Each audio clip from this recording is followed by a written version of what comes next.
Greetings to you all in the matchless name of our Lord and Savior Jesus Christ. I believe you're doing good. Welcome to the first episode of Vessels of God podcast. And this is Evans Francis, your host. And today on our podcast, we have Brother Arif from Pakistan, who needs no introduction. And I believe today's podcast is going to be a great blessing to you. So, brother Arif, मेरा आपसे पहला सवाल है कि क्यों ना आप अपने बारे में, अपनी सेवकाई के बारे में और किस तरह हमारे व्यूअर्स आपको फॉलो कर सकते हैं सोशल मीडिया में, तो क्या आप कुछ शब्दों में बता पाएँगे? जी good afternoon everyone. As per time जो हमारे यहाँ पर के हिसाब से मैं गुड आफ्टरनून बोलूँगा और जिसका गुड इवनिंग बन रहा है वो गुड इवनिंग रिसीव करे और जिसका गुड मॉर्निंग बन रहा है मॉर्निंग रिसीव करे। मेरा नाम पास्टर आरिफ भट्टी है और मैं पाकिस्तान से बिलोंग करता हूँ और मैं एक सेवकाई करने वाली, खिदमत करने वाली फैमिली से बिलोंग करता हूँ और ओके। मैं थर्ड जनरेशन हूँ जो खुदा की खिदमत कर रही है। मेरे दादा ओह! खुदा ऑसम। की खिदमत में आए और उन्होंने मसीह को अपनी ज़िंदगी दी और उसके बाद वो खुदा का काम करते रहे, लेकिन वो होली स्पिरिट का एक्सपीरियंस नहीं रखते थे, लेकिन वो अ, खुदा की खिदमत दिलो-जान से करते थे जितना उनको पता था। और ओके। 1969 में हमारी पाकिस्तान में सियालकोट में जो रिवाइवल आया था, वहाँ से एक प्रॉफ़िट हमारे घर आए थे। तब तो ख़ैर मेरा नामो-निशान ओके। दुनिया में नहीं था। मैं बाद में पैदा हुआ 1978 में, but my father was there. जी। He was part of that family एंड खुदा के उस सेवक ने, वो जो प्रॉफ़िट आया था, उसको मेरे दादा का नाम बताया खुदा ने और मेरे चाचू का भी नाम जी, बताया। जैसे शमूएल नबी को भेजा गया था और कहा गया था बिल्कुल। जैसी से, खुदावंद ने उसने आके कहा कि तेरे बेटों को बुला। तो वो आखिर में दाऊद आया था, तो उसने कहा यही है। तो इसी तरह मेरे चाचू जो हैं, वो he is now a pastor in UAE. So ये सारा कुछ हो रहा था, तो ओके। उन्होंने जो मेन मैसेज दिया था ये है कि ये रोज़ाना दुआ कर रहे थे कि एक्ट्स चैप्टर 2 में क्या लिखा है। ये कैसे, ये आज लिखा तो है कि आने वाली जनरेशन को भी एक्सपीरियंस होगा होली स्पिरिट का। तो जी, हालाँकि उस वक़्त कुछ नहीं था पता, बहुत ही ये चीज़ नहीं थी। तो फिर वो जब प्रेयर शुरू हुई तो वो होली स्पिरिट उधर, ये हमारे जो सिटी है उसमें पहली फैमिलीज़ में से हमारी फैमिली थी जिनको पेंटिकॉस्टल रिवाइवल जिसमें आया और विदिन अ ग्लोरी टू मंथ गॉड। पूरी सिटी में स्प्रेड हो गया वो रिवाइवल। और बहुत बड़े-बड़े मिरेकल्स ब्यूटीफुल। इवन हमारी मुस्लिम कम्युनिटी में ज़्यादा होना शुरू हुए। ओह! वो उनके घरों में जो इविल स्पिरिट होती थी, जहाँ पे भी इबादत हो रही होती थी, सर्विस हो रही होती थी, ओके। वहाँ घरों के अंदर इविल स्पिरिट चीखना शुरू हो जाती थी, क्योंकि वो खुदा का ऐसा अनॉइंटिंग रिवाइवल था जो एक क्लाउड की तरह जी, मूव कर रहा था जहाँ-जहाँ ये लोग जा रहे थे। अब उसी में 10 इयर्स बीत गए, तो उसके बाद एक अगली जनरेशन आ गई। मैं, मेरे भाई जी, और हम लोग उसी माहौल में जब बड़े हुए तो बस छोटे ही से थे, 5-5 6-6 साल के। तो जब चर्च में मैसेज दिया जा रहा होता था तो कहा जाता था कि ये रेफ़रेंस कौन पढ़ेगा? तो हम पढ़ रहे होते थे। लोग के ये भी समझते थे कि जी, पता नहीं है, इनके दादा और इनके वो डैडी इनको बता के लाते हैं कि कौन-सा वाला है। वो इस तरह से हुआ। तो ख़ैर ये सारी चीज़ें बताते हुए साथ-साथ ये कहना चाहिए कि it's all by his grace. We can not boast on anything amen. And we should not, जी, because there are so many discrepancies in our lives that we cannot boast. We know that whatever we are by His grace and will be. तो true. उसके बाद फिर जब मेरा जो personal encounter Christ के साथ हुआ, क्योंकि ये तो वो मैंने बताया कि हमें बाइबल में और खुदा के माहौल में ही हम बढ़ रहे थे, हम उसमें ही थे। जी, ये 1987 में, क्योंकि हम जाते थे चर्च अपने बड़ों के साथ, और लेकिन एक्सपीरियंस नहीं था खुदा का। तो इस वजह से जब जी, थे, एज तो मेरी कम ही थी उस वक़्त, ज़ाहिर है I was just 8-9 years of age. लेकिन उसमें भी अगर आपको साल्वेशन का एक्सपीरियंस हो न्यू बर्थ का, तो आपका कम से कम दिल करता है, आपका रूह करता है, आपकी स्पिरिट कहती है कि बस ये चीज़ अच्छी है, मैंने ये करनी है। तो एक बच्चा होते बिल्कुल। हुए हम बस जब कभी बाहर जा रहे हैं, अंदर आ रहे हैं, बस टाइम पास करते थे। तो एक चर्च सर्विस में मेरे फादर जी ने मैसेज दिया था, that was about the city of Nazareth, that it was a okay. humble city and out of Nazareth came Christ. So the question was raised that can anything good come from Nazareth? So देखिए मुझे message भी याद है। बस वो कुछ खुदा का जी, अजीब बिल्कुल। काम हुआ कि मैं छोटा-सा था, मुझे समझ आना शुरू हो गई और उसके बाद वर्शिप स्टार्ट हुई। वर्शिप स्टार्ट हुई तो मुझे जी, नहीं पता क्या हो गया कि बस दिल चाह रहा था कि ये वर्शिप कभी खत्म ना हो। और उसके बाद 1989 में, क्योंकि that was experience of new birth, जी। जिसका मैंने अभी बोला है। फिर 1989 आ गया, 2 साल गुज़र गए, हम लोगों ने वाटर बैप्टिज़्म तब लिया और तब मेरी okay. 11 years of age I was. एक कन्वेंशन थी, ओह! एक कैनेडियन खुदा की बहुत ज़बरदस्त प्रीचर आई हुई थी, सिस्टर एलिस उनका नाम। उनकी मीटिंग्स ओके, में मैंने वाटर बैप्टिज़्म दिया था और फिर मेरे भाई को होली स्पिरिट का बैप्टिज़्म हुआ उस मीटिंग में, तो मुझे ना हुआ। मैं बड़ा रोया, मैं घर ओके। गया, मैंने कहा ये क्या हो गया? हमारा 3 2 ढाई साल का ही फ़र्क है। तो वो भी प्रीचर हैं, आबिद रॉजर्स का नाम है। मैं आबिद रॉजर भट्टी उनका, जी, और मेरी बहन भी, वो भी सेवक है। तो हम 4 बहन-भाई। तो ओके, मैं बड़ा परेशान हुआ कि वो, फिर मैंने बहुत पूरा हफ़्ता प्रेयर करता रहा कि मुझे भी यही चाहिए। और फिर एक प्रेयर मीटिंग हमारे घर में हुई 7 डेज़ के बाद, उसमें मेरा नाम लेके मुझे आगे बुलाया गया कि इसको खुदा बरकत देना चाहता है, और जैसे मुझ पे हाथ रखे, तो I got filled with the holy spirit, और that night me and my brother we started praying 10 o'clock at night after that service, and in the morning 4 o'clock my grandfather came in the room and he told us to sleep, कि बस अब सो जाओ। तो फिर भी वो experience ऐसा है जो आज तक भूलता नहीं, वो जो हुआ उस नाइट, कि हम छुप के ओके। ड्राइंग रूम में जाके छुप के प्रेयर कर रहे थे, और सुबह के 4 घंटे और हो गए, 8 बज गए, और उसके बाद हम लोगों के ज़रिए उसी तरह का रिवाइवल शुरू हो गया जैसा हमारे फादर और उनके बहन-भाइयों के ज़रिए आमीन। हुआ था, कि people were coming and getting filled with God's glory. और I was just 13 years of age when the Lord started using me in other cities. सो हम जाते थे, हालेलुया! मैं और मेरा भाई। सो अब लगभग आप अंदाज़ा लगा लें कि 87 से लेके अब तक जी, कितने साल हो गए होंगे। तो जी, मैं फिर यही कहूँगा कि I should tell everyone about grace of our Lord Jesus Christ rather than telling everyone that इतने साल हो गए हैं इसलिए मैं बड़ी चीज़ हूँ, या और बहुत सी जी, चीज़ें इंसान कहता है जी मेरी फैमिली बड़ी अच्छी है।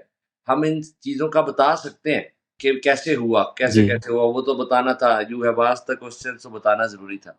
लेकिन हम जब एग्ज़ैक्टली। ये बोलेंगे, जब प्रीच करेंगे तो ऐसा कुछ नहीं बताएँगे, हम यही बताएँगे कि I was a Sinner saved by his grace and everyone can be saved. आमीन, So this is one thing. आमीन। लंबा कर गया मैं जी। जवाब, लेकिन अब क्या करें? बताना तो नहीं, नहीं, ये इस पॉडकास्टिंग में कोई टाइम का लिमिट नहीं है। जैसा हाँ जी, पवित्र आत्मा अगुवाई करता है, चाहे वो 15 मिनट हो या डेढ़ घंटा हो, वो टाइम का कोई इश्यू नहीं है। Praise the Lord. तो ब्रदर, तो पास्टर, हमें ये बताएँ कि आप वर्शिप लीडर या वर्शिप करना कैसे स्टार्ट किया? Like what inspired you? जब हमारी टीम रिसर्च कर रही थी तो हमने ये देखा था कि उन्होंने बताया हमको कि आप 9 साल में आपने प्रभु को अपना जीवन दिया हुँ, और 11वाँ साल में आपको पवित्र आत्मा का बपतिस्मा मिला और इतने कम उम्र में आप परमेश्वर के करीब आए क्योंकि घर का माहौल वैसा था। हुँ, तो आप कुछ आपके पापा के बारे में भी बता सकते हैं कि वो कैसे थे? मतलब उन्होंने आज के टाइम पे जब हम देखते हैं कि फैमिलीज़ टूटती जा रही है, फैमिलीज़ का कोई वैल्यू नहीं है। तो आपके टाइम में और उस टाइम पे और आज के टाइम पे आप क्या देख सकते हैं कि परिवार में जिस तरह एक सिर जो है आजकल बहुत से परिवार में सिर दिखता ही नहीं है। हुँ, क्योंकि डिवोर्स रेट बहुत ज़्यादा बढ़ चुके हैं फैमिलीज़ में। तो आपके पापा कैसे थे? क्योंकि आज हम फ्रूट देख रहे हैं आपके अंदर, आप 30 साल से हुँ। ज़्यादा सेवकाई में हो। तो आपके पापा के बारे में भी कुछ शब्दों में बताएँ? इन्हीं की वजह से मैं समझता हूँ he was the main reason कि हम सबके अंदर ये अनॉइंटिंग ट्रांसफर हुई क्योंकि अ, वो he was not a singer, like he was not even a musician, but he was just a simple man of God who used to lead in worship in church. Because हमारा church बड़ा simple था, उसमें वही worship leader भी थे कि वो तबला एक पड़ा होता था, उसको बजा के। लेकिन मैंने खुद देखा कि जी, वो गा रहे होते थे, आवाज़ कोई सिंगर्स वाला नहीं था, जैसे हम लोग गाते हैं, वैसा आवाज़ नहीं था। जी। लेकिन मैंने खुद देखा है कि शैतान को चीखते हुए देखा जब वो वर्शिप में लीड कर रहे होते थे और वो उनका ये नॉर्मल रूटीन था कि वो मॉर्निंग में 4 बजे से लेके 8 ओ क्लॉक 9 ओ क्लॉक 4-5 घंटे नॉर्मल थे। वो सिर्फ़ वर्शिप कर रहे होते थे टंग्स में और साथ ओके। इंटरसेशन भी कर रहे होते थे और ही वाज़ अ ग्रेट जी, इंटरसेसर एंड अ वर्शिपर क्योंकि वर्शिप लीडर तो लोग बन जाते हैं लेकिन वर्शिपर नहीं बनते और एग्ज़ैक्टली। उनकी लाइफ़ में वर्शिप नहीं होती। प्रभु के साथ कोई उनका जी, ताल्लुक नहीं होता, टाइम नहीं स्पेंड होता, but he was the one उनकी लाइफ में ये था, हमने खुद देखा और मेरा ख़्याल है कि मैंने आज तक इतना हम्बल आदमी नहीं देखा, जितने वो थे। उनको कोई भी कुछ कह के ओके, चला जाए, उन पे कोई असर नहीं होता था। वो अपना उनकी जहाँ वो जॉब करते थे, वहाँ जब उन मेरे फ़ादर की जब डेथ हुई, तो वहाँ से एक मुस्लिम बंदा आया था। उनके फ्यूनरल पे। ओके, तो वो हमें रो-रो के मिला तो वो कह रहा था कि बस आपके पापा की पता नहीं अंदर कौन-सी ताकत थी कि जब वो गले ही मिलते थे तो ऐसे लगता था कि कोई रिवर है उनके अंदर से जो निकल के हमारे अंदर आ गया है, कोई रिवर ऑफ लव है। ओके। तो इस तरह या से उनकी लाइफ़ थी और बस फिर उसके बाद हम अक्सर कहते हैं कि यार हम अपने फ़ोरफ़ादर्स ने जो फ़ेथफुलनेस खुदा से रखी है, हम उसका ही फ्रूट खा रहे हैं जी, और हमारे अपने अंदर शायद हम झाँकें, तो वो लेवल हम we are not that bigger giants as they were. But thank जी, God again that the grace of our Lord Jesus Christ has brought us into ministry और हम भी कुछ कर रहे हैं उस और ये उसका शुक्र है कि वो हमें इस्तेमाल जी, करता है। जी। कफ़ारा मेरा तू ही है ये गीत आपने लिखा है, तो आप बता सकते हैं कि कौन-सी परिस्थिति में लिखा है? लाइक हर एक वर्शिपर जब एक गीत लिखता है तो वो एक परिस्थिति से होके गुज़रता है। आज हम एक ऐसे समय पे हैं जहाँ पे म्यूज़िक इम्पोर्टेंट है, म्यूज़िक बजता है और लिरिक्स लिखने वाला नॉन बिलीवर भी रहते हैं और वो लिरिसिस्ट को हायर करते हैं, वो लोग लिरिक्स लिख देते हैं, म्यूज़िक हुँ। बनता है, गाना हिट हो जाता है। आज बहुत कम लोग हैं जिनके गाने में हम पवित्र आत्मा के सामर्थ को या उसके पवित्र आत्मा के प्रेज़ेंस को फ़ील कर सकते हैं। तो हम भी ये सॉन्ग हमारे चर्च में लेते हैं, कफ़ारा मेरा तू ही है and it's a great blessing और हम उसमें महसूस करते हैं परमेश्वर के सामर्थ को। तो वो परिस्थिति क्या थी जिसमें आपने ये सॉन्ग लिखा? मैंने ये पहले डिफरेंट प्लेटफ़ॉर्म्स पे ये इस सॉन्ग के बारे में बताया पहले भी कि ये जी, मैंने बड़ी अजीब-सी कंडीशन थी कि मैं आई वाज़ इन यूएई और वहाँ पर मैं अपने मेरे वही चाचू जिनका शुरू में मैंने ज़िक्र किया, उनकी तरफ था अंकल मेरे, उनकी तरफ था और घर में उनके मेहमान हर कमरे में सोए हुए थे। मेरी जब आँख खुली तो सुबह के टाइम मैं किचन में उनके चला गया, किचन उनका काफ़ी बड़ा था, मैं वहाँ बैठा हुआ था और उधर ही बैठे-बैठे ये सॉन्ग मेरे अंदर ये रात से ही चल रहा थे अल्फ़ाज़ कफ़ारा मेरा तू ही है, लेकिन ये इसका एक वर्स मुझे मिली कि तेरे सिवा कोई नहीं ज़ख्मों को जो भर सके।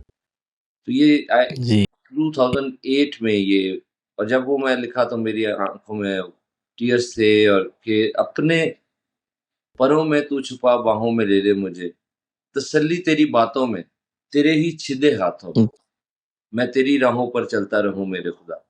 तो ये जब वर्ड्स कि तेरे ही छिदे हाथों में तसल्ली, वो हाथ जो छेदे गए, तो बस फिर उसके बाद जी, मैं रोना शुरू कर दिया और फिर काफ़ी देर मैं प्रेयर करता रहा और ये कंपोज़िशन और शायरी दोनों इकट्ठे ही मिल रहे थे। तो बस ओके, एक क्योंकि अगर हम इसके वर्ड्स पे गौर करें तो क्राइस्ट सेंटर्ड सॉन्ग है और क्रॉस सेंटर्ड सॉन्ग है। तो जो सॉन्ग भी क्राइस्ट एग्ज़ैक्टली, सेंटर्ड होता है, क्रॉस सेंटर्ड होता है, जी, वो उससे बरकत मिलनी ही मिलनी होती। एग्ज़ैक्टली। आपको याद है आपने पहली बार कहाँ पे वर्शिप लीड किया था? कौन-सी मीटिंग में? भले आप तो उस समय छोटे होंगे, क्या आज भी जी, आपको याद है? मैंने बताया पहले कि मैं 93 में निकला था खिदमत के लिए, लेकिन वर्शिप लीड मैंने 1994 में किया था।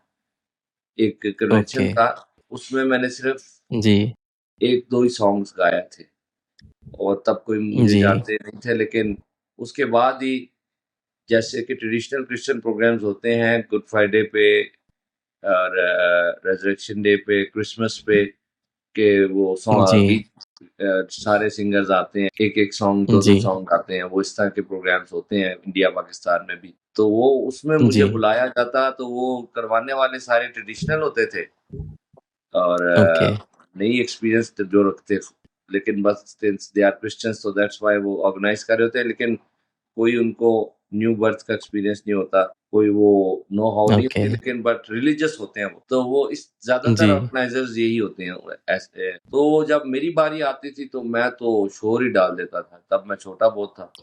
तो बस फिर जी, वो कई तंग भी आ गए मेरे से कि यार ये बच्चा कौन-सा एक आया नया, जो गीत नहीं गाता, जो जी, बोलना शुरू करता है आते साथ ही।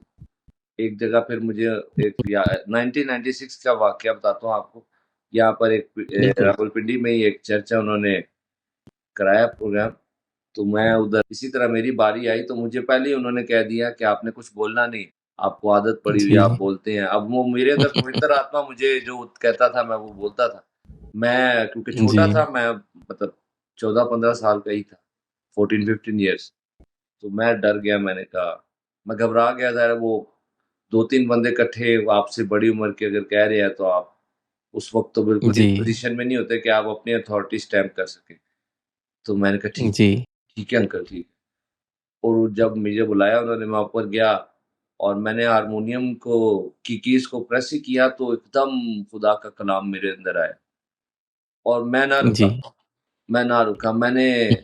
मैंने उधर बोल दिया कि जब दाऊद पर खुदावंद का पवित्र आत्मा आता था, तो बुरी रूह साउल पर से उतर के जी, भाग जाती थी।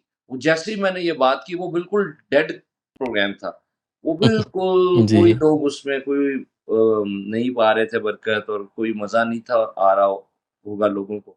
जैसे ही मैंने ये कहा ही है, एकदम से ऐसे था कि जी, पूरे चर्च के अंदर लाइट्स ऑन हो गई हैं, जैसे एक स्पिरिचुअल लाइट्स आ गई हैं, एटमॉस्फेयर के अंदर करंट आ गया। और फिर वो जी, मैंने एक सॉन्ग पंजाबी का था, वो गाया था कि आसमानी खुशी नाल भर दे मैनू, फिल मी विद जी, जॉय ऑफ हेवन और गीत जी, नवां दिल विच पा, उतर आ, उतर आ, उतर जी, आ, ऐ रूहे पाक उतर आ। जी, तो जब मैंने ये गाया तो वो कुछ इस तरह था, काफ़ी अरसे बाद एक आदमी टेस्टिमनी दे रहा था कि ये भाई उस वक़्त छोटे थे, वो हमें याद है, इन्होंने ये उधर गाया था। तो वो ऐसे था कि पूरे चर्च में जैसे अर्थक्वेक आ गया।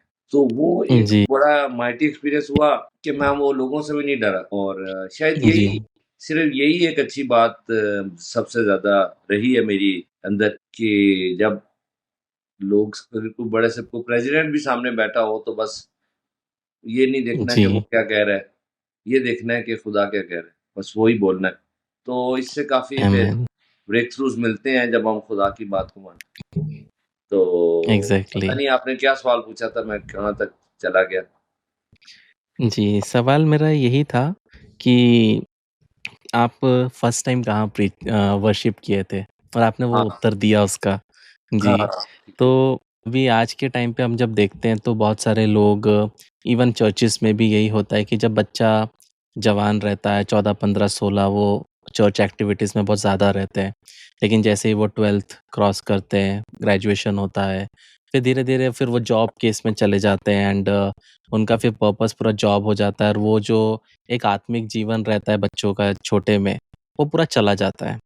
लेकिन आपको आपकी बुलाहट का कन्फर्मेशन कब मिला? लाइक ऑब्वियसली को हम जब 14-15 साल में बहुत सारे बच्चे स्पिरिचुअल रहते हैं क्योंकि चर्च में वो ओबीडियंस में रहते हैं। लेकिन जैसे वो 18, 19, 20 होते हैं, बाहर इंडिपेंडेंट निकलते हैं। जाते थे। जी, तो आपको वो कन्फर्मेशन कब मिला कि अब मुझे वर्शिप में अपना एक परमेश्वर के लिए जीना है और मैं एक वर्शिप लीडर बनूँगा? कन्फर्मेशन ये जो रहता है। ये बड़ा एक अजीब-सी बात होती है कि आप जैसे अभी मैंने टेस्टिमनी शेयर की है ये 95 जी, 96 की बात है जो अभी मैं बता रहा था।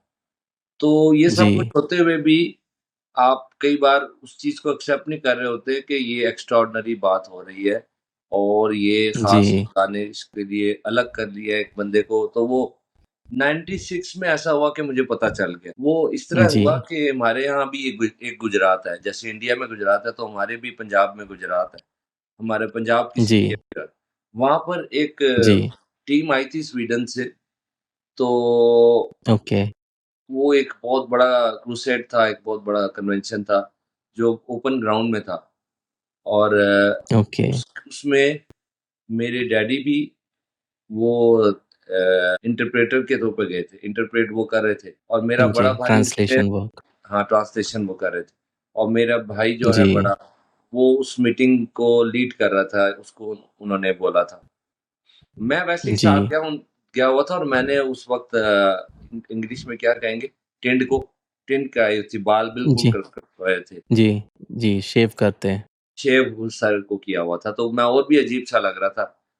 तो वो एक जी, जो ऑर्गेनाइज़र थे, वो एक उनमें से बड़े स्पिरिट फील्ड थे और वो ही मेन डिसीज़न मेकर थे। मैं खड़ा था वैसे ही, जी, बात हो रही थी उधर घर पे, अभी जाने वाले थे उधर मीटिंग।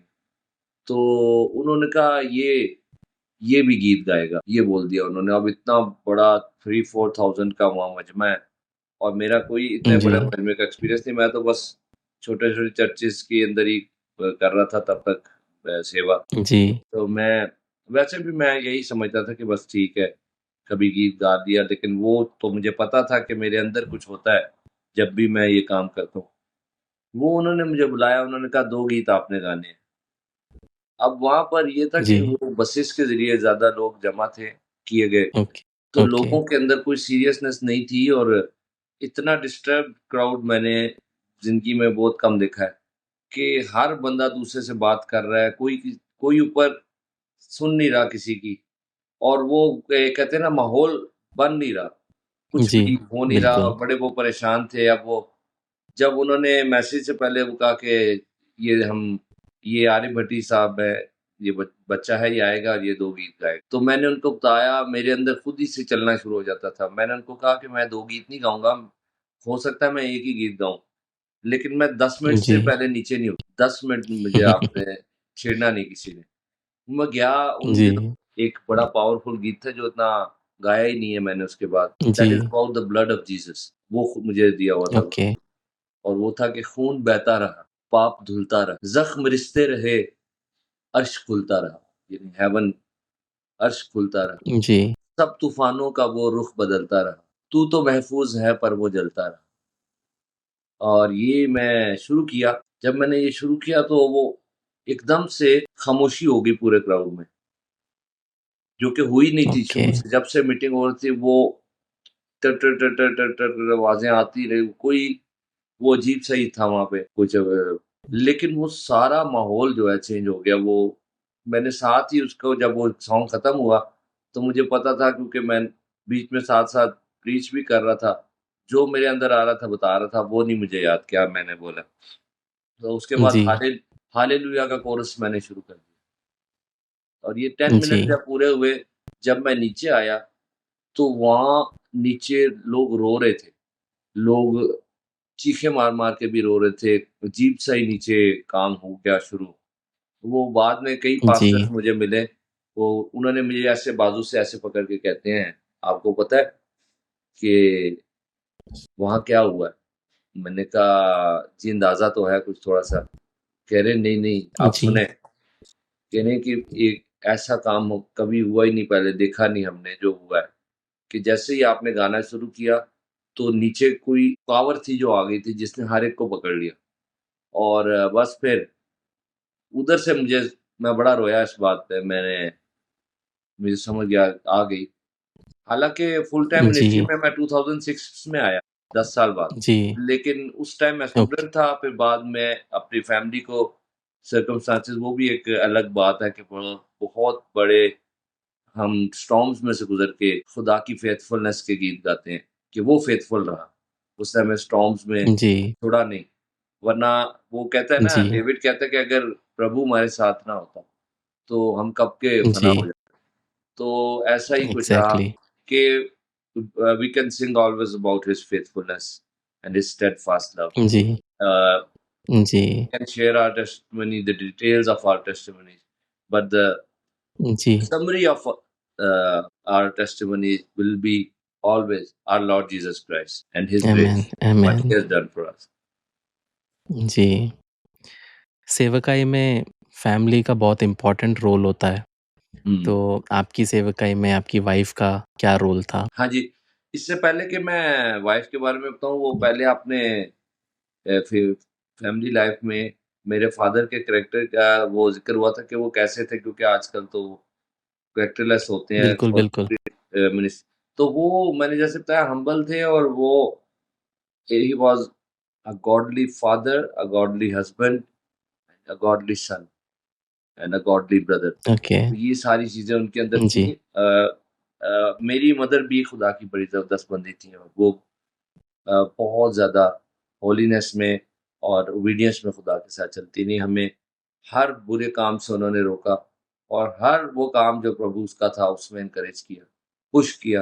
कई बार ओके। सख्ती भी करनी पड़ती थी तो की, कि नहीं, जी, माँओं का बड़ा, माँ अगर आपको अच्छी ना मिले फिर बड़ा मसला हो जाता है। वो शी वाज़ अ गॉडली बिल्कुल। मदर।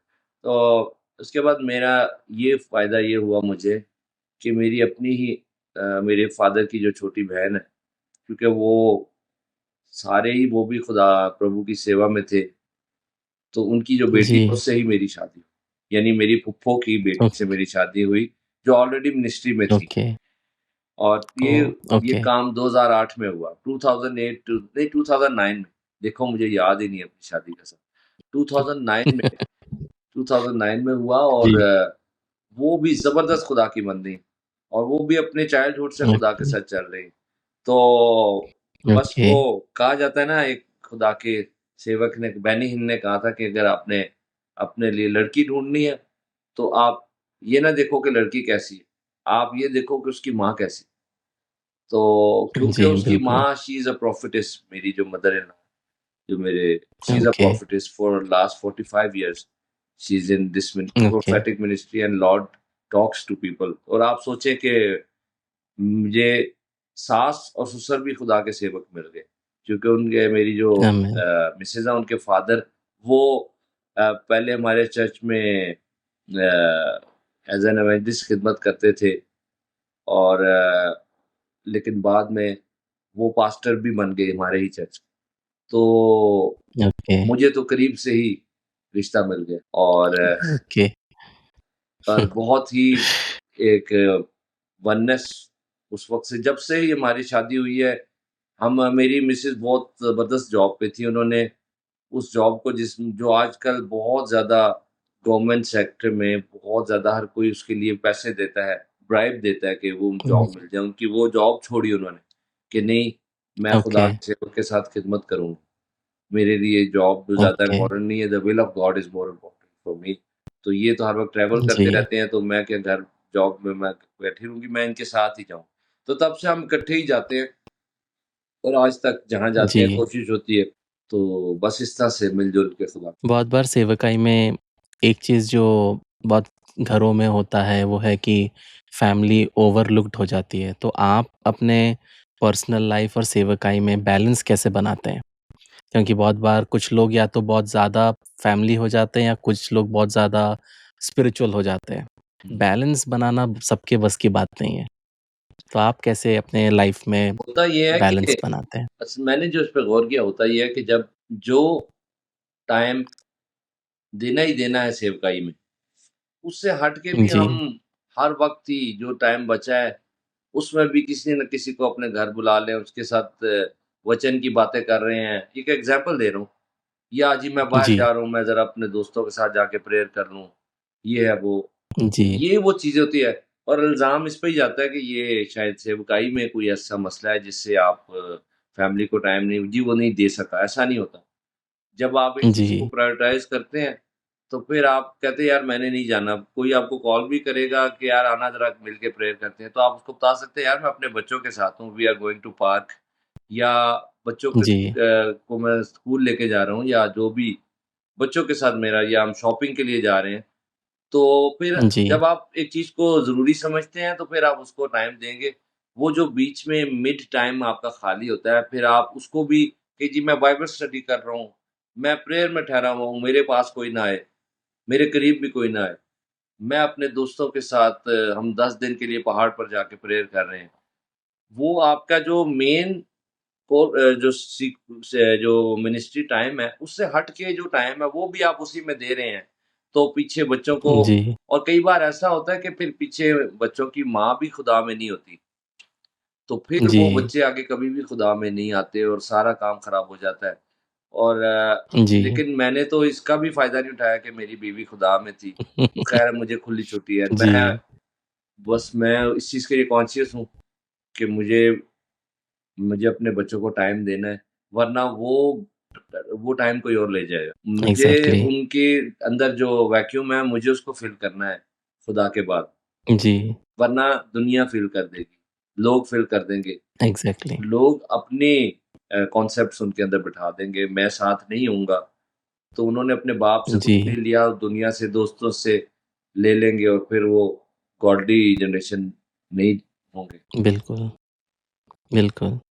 तो आज के समय में बहुत सारे नौजवान हैं जो आपको देख रहे होंगे, तो वो भी आराधक बनना चाहते हैं, वर्शिपर बनना चाहते हैं। ऑब्वियसली आज एक ऐसा टाइम आ गया है कि अगर आपको फ़ेमस होना है, तो गाना निकाल लो और पूरा एक प्लान्ड चीज़ें होती हैं, म्यूज़िक, लाइट्स, एक्शन, हर एक चीज़। पर फिर भी उनमें से बहुत से लोग हैं जो दाऊद के जैसे परमेश्वर उनको फ़ॉरेस्ट में तैयार कर रहा है, जंगल में तैयार करता है। तो ऐसे जो रियल में अंदर से आराधक बनना चाहते हैं मतलब वो म्यूज़िक पे फ़ोकस नहीं करना चाहते, वो लोगों को दिखाने के लिए नहीं। अभी एक ऐसा समय आ गया है जहाँ मीटिंग्स में पवित्र आत्मा बोले तो डांस, जब तक नचवाएँगे नहीं तब तक पवित्र आत्मा का काम नहीं, ज़बरदस्ती नचवाना। तो ये चीज़ हम 20 साल 30 साल पहले नहीं देखते थे कि ज़बरदस्ती लोगों को नचवाना है, जब तक लोग ठुमके नहीं लगाएँगे तब तक पवित्र आत्मा का काम नहीं हुआ। तो इन सब के बीच में आप क्या एडवाइस देंगे यंगस्टर्स को, नौजवान को कि आराधक कैसे बनना है? ऐसे में जैसे एक एक इंसान खुदा को अपनी ज़िंदगी देता है और उसके साथ चलना शुरू करता है, तो वो करना है।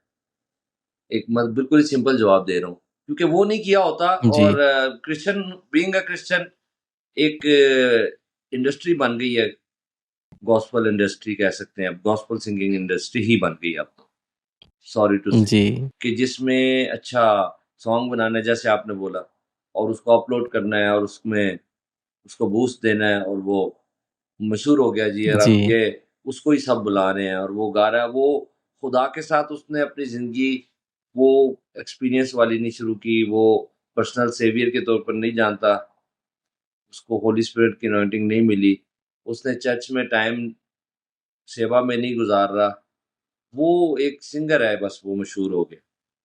तो वो जी, अगर एक बंदा जो साल्वेशन पाता है, एनकाउंटर होता है उसका क्राइस्ट के साथ और वो उसके साथ निजात पाने के बाद, मुक्ति पाने के बाद चलता है, पवित्र आत्मा को हासिल करने के बाद जब चलता है एक बंदा, तो अगर उसका आवाज़ जी, भी अच्छा है, तो वो भी उस जब वो गाएगा भी तो उसके अंदर से वही चीज़ निकलेगी क्योंकि वो उसके अंदर वो काम हुआ हुआ है।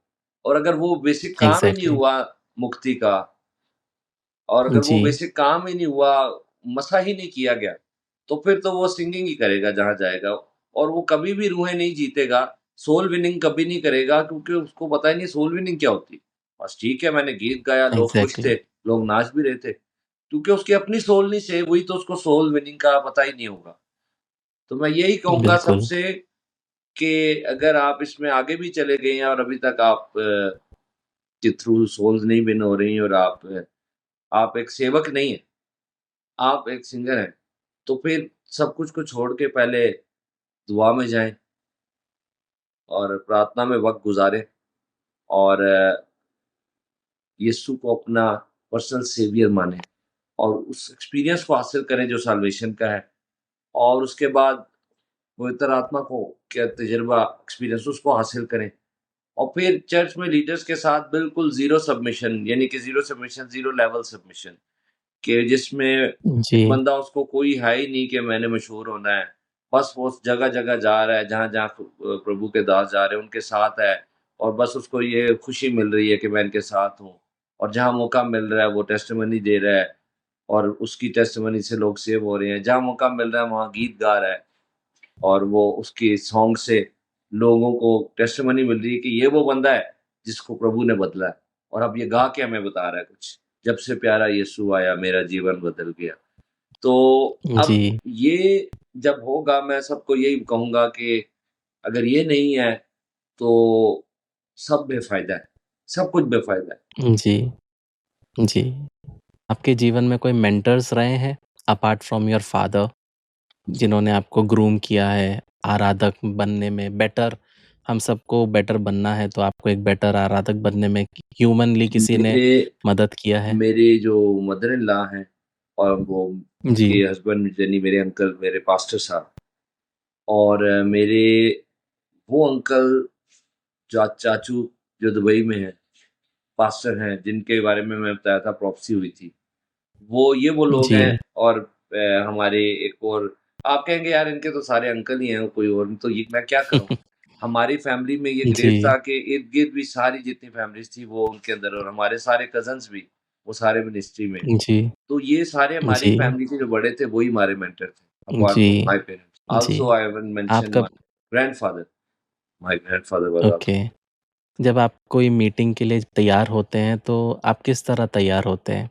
Like if tomorrow you have a meeting और क्राउड डज़न्ट मैटर लेकिन आप अपने आप को कैसे तैयार करते हैं कि हुँ, भले वहाँ पे आपको 1 सॉन्ग गाना है या 10 सॉन्ग गाने हैं, आप अपने आप को कैसे तैयार करते हैं?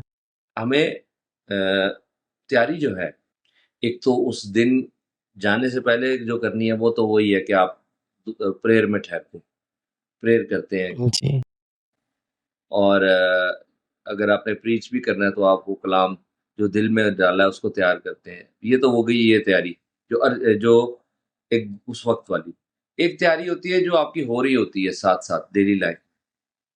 आप डेली खुदा के वचन को पढ़ते हैं, डेली प्रेयर और फेलोशिप में रहते हैं। तो वो आपके ऊपर रंग एक जी, चढ़ रहा होता है, अनसीन रंग जो नज़र नहीं आ रहा। वो तैयारी बड़ी ज़रूरी है, कि आप डेली खुदा का कलाम एग्ज़ैक्टली पढ़ रहे हैं, वो आपके अंदर है, वो पड़ा हुआ है। आपको कई बार हम जी, इंसान हैं, कई बार आपको एकदम कोई कहता है कि अभी 1 घंटे में आओ और ये मीटिंग ले लो, तो तब आप क्या करेंगे? एग्ज़ैक्ट तब वही आपकी तैयारी काम जी, आएगी जो आप डेली लाइफ़ खुदा के साथ गुज़ार रहे हैं, रोज़ वचन को पढ़ रहे हैं, लोगों में उसकी टेस्टिमनी दे रहे हैं, प्रेयर में रोज़ वक़्त गुज़ार रहे हैं। यानी आपकी लाइफ़ प्रभु के साथ गुज़र रही है, वो लाइफ़ जो आपकी प्रभु के साथ गुज़र रही है, डिसाइपल्स यीशु के साथ फिर ही रहे थे, वो कोई कोर्स नहीं कर रहे थे। लेकिन उनका जी, उसके साथ होना ही उनकी तैयारी थी। When the Lord left then exactly एक कमी रह गई थी, होली स्पिरिट नहीं था, फिर होली स्पिरिट भी आया। वो फिर बिल्कुल, कंप्लीट हो गया काम तो लेकिन वो बातें जो उन्होंने प्रभु से सुनी हुई थी, वही उनके अंदर से आगे निकल रही थी। उनका यही तैयारी जी, था कि वो हमेशा प्रभु के साथ रहें। तो हम भी हमेशा उसके साथ चलते रहें और कभी आपको 1 मंथ मिल जाता है, तो उसमें तैयारी भी कर लें उस मीटिंग के लिए। अगर 1 वीक मिल जाता है, वो उसके खिलाफ नहीं हूँ मैं, वो बहुत ज़रूरी है। लेकिन जी, क्या है कि अगर जी, आपके पास 1 ही घंटा है, फिर आप क्या करेंगे? तो इसलिए दोनों एग्ज़ैक्टली तैयारियाँ आपकी होनी चाहिए। जी, उसमें बने रहना बहुत ज़रूरी बने है। रहना। जी, जी। आप अपनी सेवकाई और गीतों के द्वारा क्या प्रभाव डालना चाहते हैं? लाइक हर एक सेवकाई के द्वारा कुछ लोग सेवकाई इसलिए करते हैं कि उनको नाम बनाना है, एक लेगेसी खड़ा करना है, मतलब एक ब्रांड बनाना है, आज के तारीख में बोला जाए तो। और आप अपने गीतों के द्वारा जब आप गीत लिखते हैं, तो आप क्या इम्पैक्ट करना मोटिव क्या रहता है आपका? मैंने एक सॉन्ग लिखा था, अब वो इस तरह से था और वही इसका आंसर है। मैं छुपूँ और नज़र मुझ में तू ही तू आए। मैं छुपूँ और नज़र मुझ में तू ही तू आए। मेरे जीवन से तेरे प्यार की खुशबू आए। मेरा शाफ़ी भी मेरा ब्यूटीफुल। ज़िंदा मसीहा तू ही। जब भी लूँ नाम तेरा, सब पे तेरा रूह आए। मेरे जीवन से तेरे प्यार की खुशबू आए।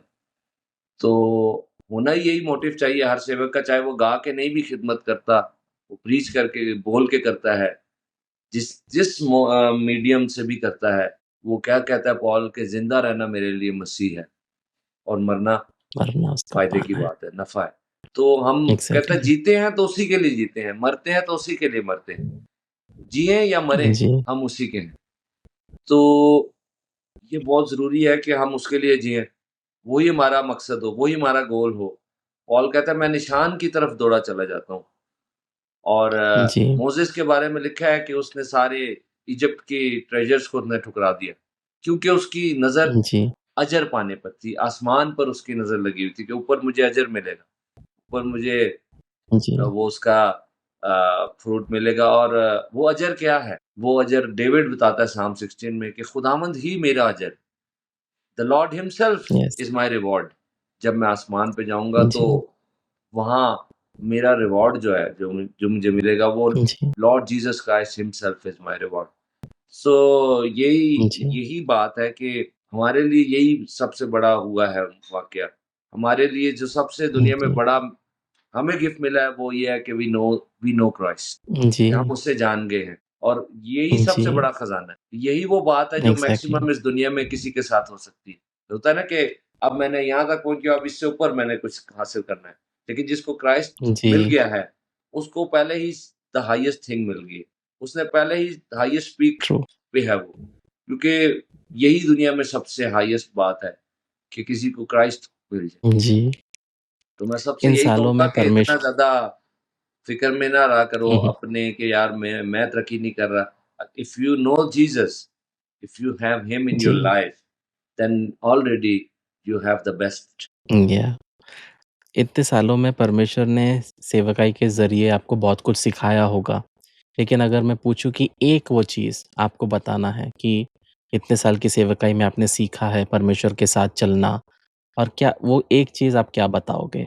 वो एक चीज़ ये है कि always stay humble, always remain okay, like low profile. आज जो हो गया है जी, मसला कि एक एक बंदा उठता है और वो कहता है कि मुझे वो रेवलेशन मिला है जो सारी दुनिया में किसी को नहीं था मिला। और सब जी, उसके पीछे इकट्ठे हो जाते हैं कि ये हमारा प्रॉफ़िट है, ये हमारा, यानी कि वो क्राइस्ट सेंटर्ड नहीं, वो उस प्रीचर को ही मानने लगते हैं। एक नई मिनिस्ट्री बन गई है, एक डिसेप्शन जी, स्टार्ट हो गया है, क्योंकि वो खुद भी हम्बल नहीं है एग्ज़ैक्ट और आगे भी वो लोगों को यही सिखा रहा है। लोग उसके जी, पाँव को हाथ लगा रहे हैं, वो उसको ही मान रहे हैं जी, और ये आजकल हुआ हुआ है डिसेप्शन। फिर वो कई जादूगर भी आ गए हैं और डिसेप्शन ही जी, डिसेप्शन है। हमें पता ही नहीं, हमारे पास डिसर्निमेंट ऑफ होली स्पिरिट ही नहीं, डिसर्निमेंट ऑफ स्पिरिट्स ही नहीं है हमारे अंदर। तो जी, हम जिसने भी हमें बुलाया हम उसके पीछे ही चलते जाएँगे और खुदा के वचन में जी, मज़बूत नहीं होंगे। तो मैं यही सबसे कहूँगा कि अगर आपको कोई चीज़ बचा सकती है, तो वो खुदा के कलाम और होली स्पिरिट के बाद हम्बलनेस है, हम्बल एटीट्यूड है जो आपको बता सकता है। चार्ल्स स्पर्जन ने ये बात कही थी कि जो आदमी जी, ज़मीन पे लेटा है, उसको गिरने का खतरा नहीं। जी। आप पाकिस्तान में सेटल्ड हैं, पाकिस्तान में रहते हैं। आपने कभी पाकिस्तान छोड़ के बाहर सेटल होने का सोचा नहीं? इसलिए पूछ रहा हूँ क्योंकि आजकल यंगस्टर्स का एक ही मैंने बहुत सारे लोगों को देखा है। मेरे खुद के लाइफ में मुझे 3 बार अपॉर्च्युनिटीज़ मिले हैं। एक बार इंग्लैंड में, एक बार यूएस में, एक बार ऑस्ट्रेलिया में कि आप सेटल हो जाएँ, आप हमारे इधर आ जाएँ। पर मैंने हमेशा एक ही चीज़ कहा है कि अगर परमेश्वर ने मुझे भारत में रखा है, तो ये भारत मेरी ज़िम्मेदारी है हुँ। और आप भी पाकिस्तान में सेटल्ड हैं, तो आप क्यों हैं? मतलब कि यही रेवलेशन आपको भी मिला या उसके लिए आपके पास आपका भी व्यू आप बता सकते हैं कि क्यों आप पाकिस्तान में ही हैं? बहुत सारे लोग पाकिस्तान से निकलना चाहते हैं। इसका जो जवाब है वो अ, बैलेंस्ड मैं दूँगा और वो इस तरह से एलाइजा की ज़िंदगी से। जो प्रॉफ़ेट जी, एलाइजा था, फॉर एग्ज़ाम्पल उसको जब आसमान बंद हो गया, बारिश नहीं हो रही थी, तो खुदा ने उसको भेजा कि उस नाले पर जा और वहाँ पर वो जी, नाला भी सुपरनैचुरली उसमें पानी था। बारिश ही नहीं हो रही, उसमें कहाँ जी, से पानी आ गया? वो भी एक सुपरनैचुरल फिनोमेना था। और फिर जी, क्रोज़, रेवन्स उसको रोटी और बोटी लाके दे रहे हैं, जो जी, छीनते हैं। छीनने वाला परिंदा ला के दे जी, रहा है। अब वो कहाँ से ला के दे बिल्कुल। रहा है? कोई कहता है कि वहाँ से, हमें नहीं पता। मुझे इतना राजघराने पता से है बहुत कि सारे ये स्पेकुलेशंस हैं। Both these things are supernatural, कि क्योंकि जी, खुदा ने कहा था, तो वहाँ पर पानी होना था। खुदा ने भेजा था, जी, जा उधर उस नाले पर और वो उस नाले पर या वो जो भी स्ट्रीम थी, उस पे वो पानी पीता रहा। रेमंड्स उसको लाके खुराक देते रहे और फिर एक वक़्त आया कि वो सूख गया नाला। ये जी, पता चल गया कि अब भाई यहाँ से खुदा का कलाम आ गया, वचन आ गया कि अब यहाँ से जाने का टाइम हो गया, इधर ही ना बैठे रहो। जी, सो उसको जी, फिर एक बेवा के घर भेजा। दैट वाज़ अ विडो जी, who was waiting for him जी, और who was about to die. She and her son they were son, just waiting जी, for death because they had only a meal of one time. और उसने कहा जी, मुझे दे दे, उसने ELISA को वो मील दे दिया। इतनी वो गॉडली या खुदा का फ़ियर रखने वाली बंदी थी। तो बस फिर उसके जी, बाद वो मिरेकल हुआ। उस वहाँ पर एलाइजा रहा, वो एलाइजा भी ज़िंदा रहा, खाता रहा। वो विडो भी ज़िंदा रही, खाती रही, उसका बेटा भी ज़िंदा रहा, क्योंकि खुदा की बात मानी थी। वहाँ पे भी मिरेकल ही हुआ, सुपरनैचुरली ही हुआ कि वो जी, मटके में आटा खत्म ना हुआ, कुप्पी में तेल खत्म ना जी, हुआ।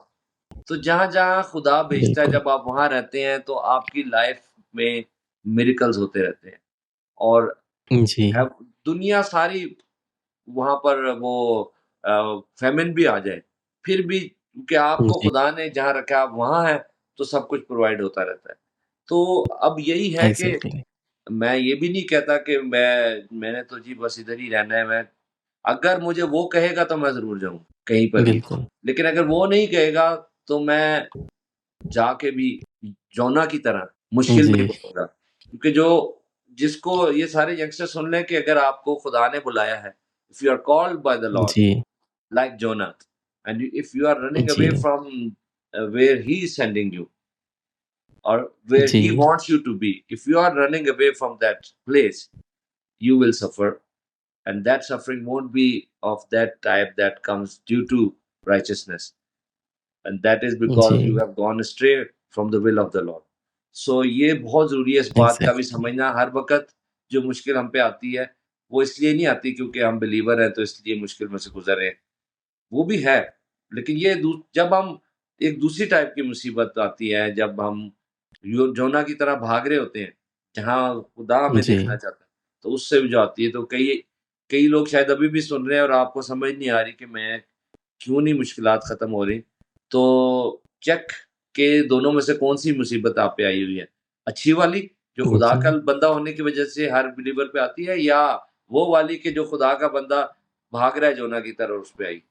सो ये बहुत इम्पोर्टेंट है। जी, आप अगर इंडिया में हैं, मैं पाकिस्तान में हूँ, हमें अभी तक कोई आवाज़ नहीं आई खुदा की कि यहाँ से चले जाओ। जी, जब वो कहेगा तो ज़रूर जी, जाएँगे, लेकिन अभी लगता बिल्कुल, नहीं। जी। नहीं, क्योंकि मेरे पास में बहुत सारे प्रेयर रिक्वेस्ट आते हैं जिसमें वो लोग अपने दिमाग से प्लान करते हैं, बाहर जाते हाँ, हैं और फिर वहाँ जाके सफ़र करते हैं और एट द एंड वो परमेश्वर को उसके लिए कोसते हैं कि परमेश्वर हमारे साथ ऐसा क्यों कर रहा है? हुँ, तो ये बहुत सारे चीज़ें होती है जैसा आपने भी बताया और बहुत अच्छा पॉइंट आपने बहुत अच्छे से उस चीज़ को एक्सप्लेन किया। और मेरा आखिरी जो सवाल है वो ये है कि क्या आपके बच्चे आपका गाना पसंद करते हैं? या उनको कोई और डिफरेंट स्टाइल पसंद है? वो करते हैं बल्कि वो ज़्यादा ही क्योंकि मैं वो पहले आपने क्वेश्चन किया था ना फैमिली को टाइम, तो ज़्यादा ही टाइम दिया मैंने इनको, जी, बहुत ज़्यादा।